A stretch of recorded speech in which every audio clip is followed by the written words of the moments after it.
अस्सलाम वालेकुम। उम्मीद आप ठीक होंगे, खैरियत से होंगे। तैयब बलोच आपकी खिदमत में फिर से हाजिर है जी। आज जो हम डिस्कस कर रहे हैं वो बड़ी एक होश रुबा यानी करप्शन की एक, वो कहते हैं ना, करप्शन की अजब अजब करप्शन की गज़ब कहानी। ठीक है, तो ये अजब करप्शन की गज़ब कहानी जो है वो तहरीक इंसाफ के जो चेयरमैन हैं इमरान खान, उनकी फ्रंट पर्सन फराह गोगी की जो है वो डिटेल कुछ सामने आई हैं और बड़ी होश रुबा हैं। और इन डिटेल को देख के ना एकदम बंदा सहम सा जाता है कि यार इतने कम अरसे में इन्होंने इतना ज़्यादा धन बनाया, इतना ज़्यादा कमाई की। ये तो एक फ्रंट पर्सन है, ठीक है। जब फ्रंट पर्सन इतना कमा सकती है अपने कमीशन और अपनी सारी चीज़ों से, तो मेन बंदों को कितना गया होगा। ठीक है, तो ये तो 5%, 10%, 20% मैक्सिमम इसको इस शेयर हिस्सा मिलता होगा। बाकी 80-90% किसके पास गया वो खुद साफ है। तरीके इंसाफ के चेयरमैन ने या उसकी बेगम बुशरा मलिका ने कितने कमाए होंगे वो फिर आप खुद आइडिया लगा सकते हैं। लेकिन आज जो हम डिटेल डिस्कस कर रहे हैं वो फराह गोगी, जो मुबैना तौर पे तरीके इंसाफ की जो चेयरमैन है उनकी और उनकी वाइफ बुशरा की जो है वो फ्रंटमैन रही। फ़रत शहज़ादी भी इसको कहते हैं, फराह गोगी भी कहते हैं।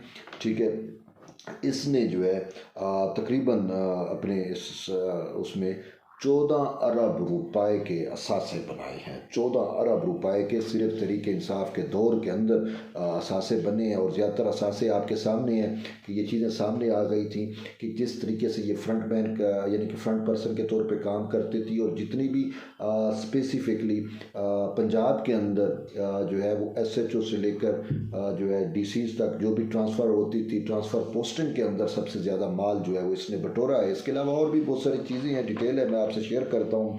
होता यूँ है कि फ़रत शहज़ादी जो है इसके 2017 से लेकर 2020 तक जो असासे हैं उनमें 4,520 मिलियन रुपए तक पहुंच जाती हैं। ये 2017 से 2020 के दौरान। ठीक है, 2020 में तो इसने खुद तस्लीम किया कि 950 मिलियन रुपए के असासे इसने खुद तस्लीम किए। जबकि बाकी जो गैर मलकियती असासे हैं वो 3,825 मिलियन रुपए हैं।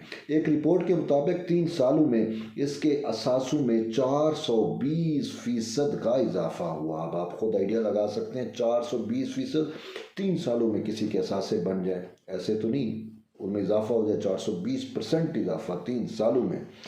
अच्छा, गैर ज़हरी असासों में, ये तो ज़हरी असासे थे, गैर ज़हरी असासे जो हैं जो इसकी बरह रास्त मलकियत नहीं थे, उसमें 15,300% इजाफा हुआ। मैं हैरान हूँ कि इतना लुट मची हुई थी।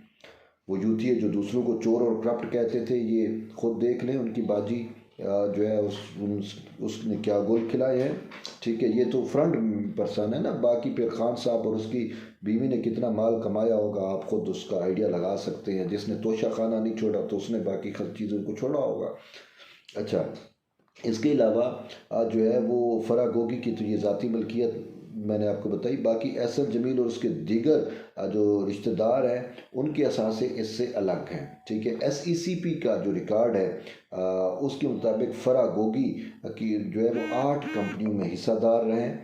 चेयरमैन PTI की मामलत से फराह गोगी ने 2018 में एमनेस्टी स्कीम से भी फ़ायदा उठाया। जी, ये वही एमनेस्टी स्कीम है जो तहरीक इंसाफ के चेयरमैन, उसकी बहन अलीमा खान और उनको जो है फ़ायदा देने के लिए मखसूस एक स्कीम जारी की गई थी और मखसूस लोगों के लिए थी। उसमें फराह गोगी ने भी PTI के चेयरमैन के थ्रू जो है वो उससे फ़ायदा उठाया और उसने 499 मिलियन रुपए का काला धन जो ट्रांसफ़र, जो पोस्टिंग, ट्रांसफ़र और सरकारी ठेकों की मुद में हासिल किया गया था या लूटा गया था, उसको इसने रेगुलाइज कराया। ठीक।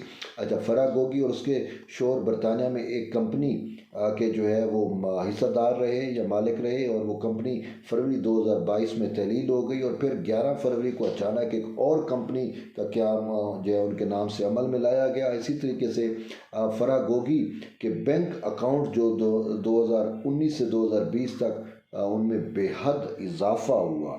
ठीक है, और तकरीबन जो है वो 426 मिलियन रुपए जो है वो इसके एक बैंक अकाउंट में आए, और उसमें 47 ट्रांजैक्शन के ज़रिए 426 मिलियन रुपए की खती रकम इसके सिर्फ एक बैंक अकाउंट में आती रही। और इस तरीके से फराह गोगी और उसके शोहर जो है वो जमील एहसन जमील के जो है वो 102 बैंक अकाउंट का रिकॉर्ड जो है वो मिला है। 102 बैंक अकाउंट सिर्फ ये दोनों चला रहे थे। और इसी तरीके से ये कहा जाता है कि 14 अरब रुपए की मजमूई तौर के ऊपर जो है वो फराह गोगी साहबा की जानिब से जो है वो करप्शन की गई है। तो अब फराह गोगी कौन थी आपके सामने है। जब ये करैक्टर सामने आया तो यही पता चला कि ये इमरान खान की जो वाइफ है, क्या नाम है, बुशरा मनिका, उसके लिए ये काम करती थी और उसकी बड़ी पार्टनर भी रही हैं। उनकी तस्वीर भी सामने और सारा इनका रिकॉर्ड यही बताता है। तो और बुशरा मनिका जो है वो उसने इसको पाला हुआ था, इसको रखा हुआ था, और ये उसके बिहाफ के ऊपर जो है अपना पंजाब के अंदर जो ट्रांसफ़र होती थी, जो ठेके होते थे, उसमें ये माल बनाती थी। और कुछ ये रखती थी 5% 10% जो भी था, बाकी माल जो है वो चला जाता था बुशरा मनिका को या खान साहब को। अब खान साहब के बारे में एक मजमूई तौर पे जो तासुर पैदा किया गया कौम यूथ की जानिब से, जी वो इंतहाई ईमानदार है, वो करप्ट नहीं है। अच्छा, बाकी को चोर डाकू कहते रहे। बात ये है कि ये अब आप कैसे इसको जस्टिफाई करोगे। खान साहब ने देखें, जिसने तोशा नहीं छोड़ा, जिसने एक कीमती घड़ी जो है वो बेच खाई, जिसने अरब ममालिक से जो शहजादों की जानिब से जो तहफ़ मिले सोने के, वो जो बेच खाया, तो उसने कैसे बख्श दिया ये, ठीक है, कौमी ख़जाने को। बात ये है। इसी तरीके से जो माल बनाया जाता है, फ्रंटमैन आगे रखे जाते हैं, ठेके हों तो उनमें उसका हिस्सा हो जाता है, और ये सारा कुछ जो ट्रांसफ़र पोस्टिंग ये सब कुछ आप देखें कि खान साहब के अपने दौर के अंदर कितने आईजी पंजाब तब्दील हुए, हर 6 महीने में आईजी पंजाब तब्दील हो जाता था। तो ऐसे तो नहीं होता था, वो माल बनाने वाली मशीनें आती थी और उनमें इन्होंने माल वो करना है, और उसका कंट्रैक्ट होता था कि बाबा आपने 6 महीने रहोगे तो इतना इतना आप कमा सकते हो। तो यूँ एक समझें कि एक जंगल का कानून था, और करप्शन की जो है ना वो ऐसी दस्ताने रकम हुई तहरीक इंसाफ के दौर में, जिसकी नज़ीर जो है हमें पाकिस्तान में नहीं मिलती। लेकिन इसके बावजूद यूथ ये कहते थे जी अच्छा ये यार, एक बंदा खुद इतना महा करप्ट, महा बददियानत, महा काज़िब, और वो दूसरों को कहे कि ये करप्शन है, ये कुछ और है, ये डाकू हैं, मैं इनके साथ नहीं बैठता, जबकि वो खुद ऐन उसी टाइम जो है वो फराह गोगी जैसे किरदारों के ज़रिए जो है वो माल बटोर रहा हो, पैसे बना रहा हो। यार ये लोग कैसे कर लेते हैं, समझ नहीं आती यार, इतनी मुनाफिकत।